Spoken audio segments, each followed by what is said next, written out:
Kami dari kelompok 3, saya Mawin Berbiti Luna. Saya Lima Deswan Dewi. Saya Raja Nelsi. Saya Jajan Warso. Saya Sonia Kristina. Nah, kami di sini akan menampilkan stand up komedi dari kelompok 3. Selamat menonton. Dadah. Halo, nama gue Yudo Januarso. Di sini gue mau cerita tentang bulan puasa tahun lalu. Jadi bulan puasa itu rasanya nggak afdol kalau misalnya kita nggak ngerasain yang namanya sholat tarawih berjamaah di masjid.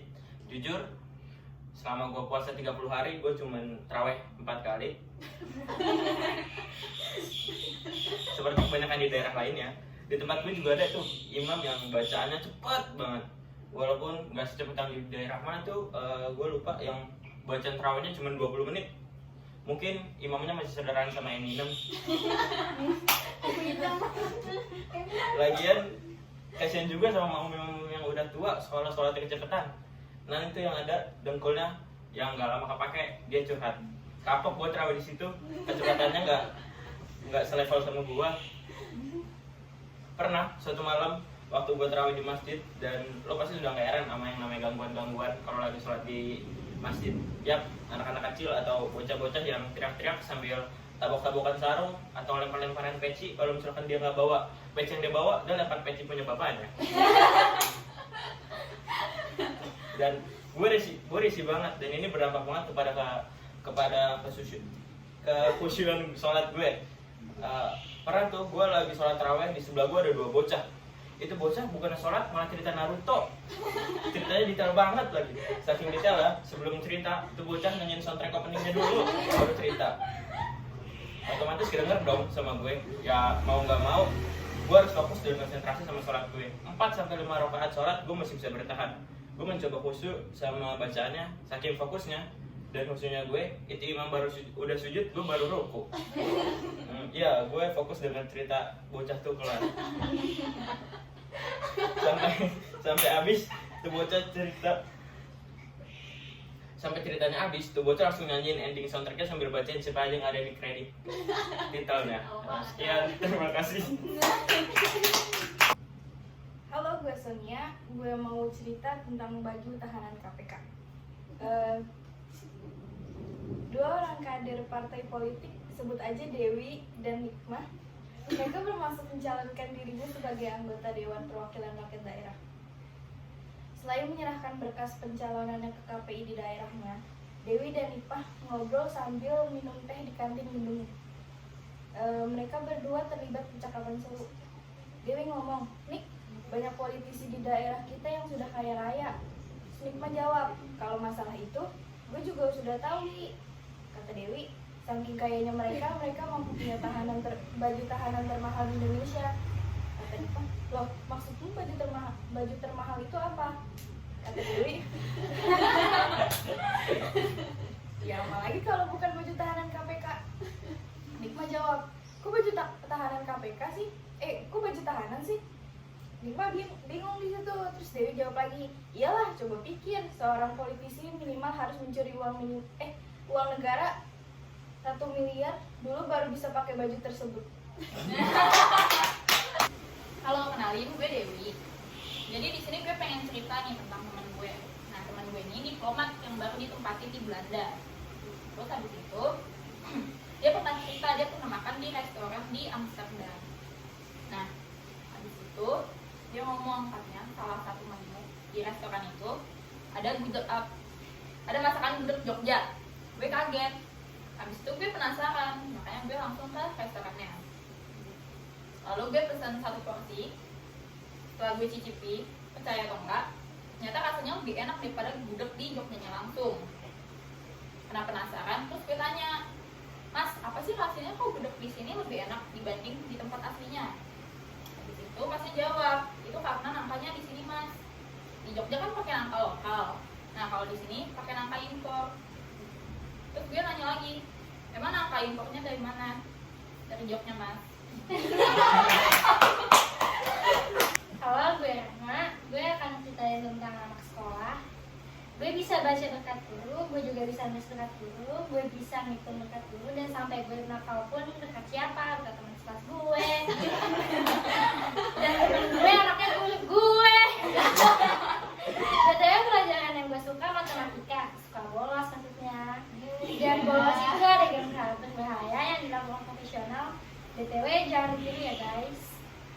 Dari rumah mending daripada bolos mending lu pura sakit tenggorokan, sakit hidung pecah-pecah, susah BAB dijamin kan jadi bintang iklan apa Bunda Satu Murni yang ada lagi. Halo, gue Maulin.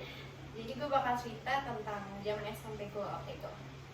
Jadi zaman SMP dulu gue sering banget terlambat sekolah. Yang paling ngeselin dari terlambat sekolah adalah gue harus rela dipermaluin di depan kelas.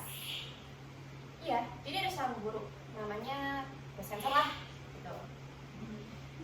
Dia tuh suka banget permaluin gue di depan kelas. Sebetulnya namanya Pak Anu, nama samarannya itu. Tapi nama aslinya adalah Pak Raflesia Arnoldi. Jadi Pak Bangkai ini puas banget kayaknya kalau misalnya udah ngebully murid. Kayak waktu itu gue akhirnya terlambat nih. Akhirnya gue disuruh nih berdiri di depan kelas. Terus Pak Bangkai ini jalan ngeliatin gue dari ujung kepala sampai ujung kaki. Wah, ini sebenarnya cantik, kata Pak Bangkai nih, sampai ngeliatin gue dari ujung kepala sampai ujung kaki. Gitu kan. Terus gue kayak, wah iya dong, pastikan gitu. Terus dia bilang lagi gini, tapi sayang badannya kecil, krempeng. Karena kan gue krempeng banget ya. Terus katanya gini, pasti kalau misalnya temen yang bersin dia mental ke ujung. Kan gue gak terlalu kurus kan begini. Anak-anak sekelas puas banget men ketawain gue. Terus kata gini, tapi lo cocok sih jadi bintang iklan. Terus gue kayak, wah makasih pak, emang iya pak serius? Terus dia bilang lagi gini, hah iya bener, jadi iklan bintang obat caci kan, puas banget. Terus kayak, wah bener-bener tuh guru pas banget ngebully gue. Selamat malam, gue Malin. Halo guys, jadi tahun lalu gue baca survei, katanya Bogor adalah kota paling tidak ramah berkendara nomor 2 di dunia guys. Nah, kata gue teh serius itu, gue baca ya anjir. Nah, apa nggak pertama sih? Nah, padahal selangkah lagi kita juara loh. Nyesel gue nggak dukung itu. Tapi setelah gue baca lagi ya, ternyata yang bikin kota gue nggak ramah berkendara ada 3 hal. Buruknya infrastruktur, kurangnya kesadaran keselamatan, sama ibu-ibu naik metik. Itu sumbangsi terbesar atas ketidakramahan kami tuh. Tahu sendiri kan, ibu-ibu kalau naik metik kayak gimana?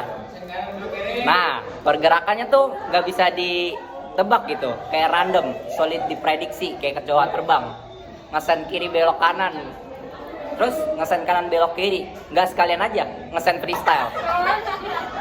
Gua aja pernah nih lagi naik motor gitu ya, terus ketemu ibu ngeselin gitu, bawa motor depan gua, bawa motornya sih pelan, jalannya santai, tapi di tengah jalan ngalangin gua klaksonin nggak mau minggir, gua klaksonin lagi nggak mau minggir. Akhirnya gua buka kaca helm, terus gue teriakin, bu, kalau nggak berani bawa kencang jangan di jalan, di time zone sono, gitu. Kan itu mengganggu pergerakan gue ya. Masih untung yang dihalangi itu gue. Orang yang lagi gak buru-buru tuh. Coba kalau yang misalnya yang dihalanginya orang yang lagi buru-buru. Misalnya Satria Baja Hitam, lagi buru-buru ngejar penjahat, dihalangin sama ibu-ibu. Gue mah masih baik ada yang ngelaksonin. Coba kalau dia di motornya nggak ada klakson, nanti pencet tombol rudal, ibu-ibunya game over. Lihat gua Riza, asik. Kenalin, gue Joko alias Jomblo Koplak. Pertama-tama gue mohon maaf kalau materi gue ini gak lucu. Tapi kalaupun gak lucu, kalian ketawa aja. Kayak acara lawak-lawak di TV gitu. Gak ada yang lucu tapi penontonnya ketawa. Kali ini gue akan bahas tentang jomblo. Ada yang bilang jomblo sama single itu beda. Katanya jomblo itu nasib, tapi single itu prinsip. Bagi gue sama aja, cuma beda bahasa aja. Dua-duanya juga sama-sama gak punya pasangan. Jadi jomblo itu gak enak menurut sebagian orang. Yang pacaran asik nungguin SMS pacar. Yang jomblo dapat SMS seneng banget. Giliran dibaca ternyata sisa pulsa Anda tinggal sedikit. SMS dari operator ternyata. Jadi jomblo itu gak enaknya gini. kalau kita sedang nongkrong sama temen yang udah punya pacar, gak enaknya lagi ngobrol-ngobrol, jadi telepon pacarnya. Dia asik teleponan, gue cuman bengong. Pegang HP, cuma geser-geser menu doang. Buka Facebook, ada yang pasang foto couple. Buka profil mantan, status dia udah berpacaran. Tambah ngenes deh. Tapi, yang pacaran jangan bangga dulu. Kalian semua juga dulunya jomblo. Gak ada manusia begitu lahir langsung dapet pasangan. Nabi Adam aja dulunya jomblo sebelum Siti Hawa diciptakan. Bagi yang jomblo, tenang aja. Tahun ini jomblo, siapa tahu tahun depan masih jomblo juga. Orang yang pacaran juga gak selamanya seneng. Masalah kecil bisa bikin berantem. Permintaan pacar gak diturutin, pacarnya minta putus. Pacaran itu kayak makan tebu, awalnya aja manis, lama-lama juga jadi hambar. Sedangkan kalau jomblo ibarat minum jamu.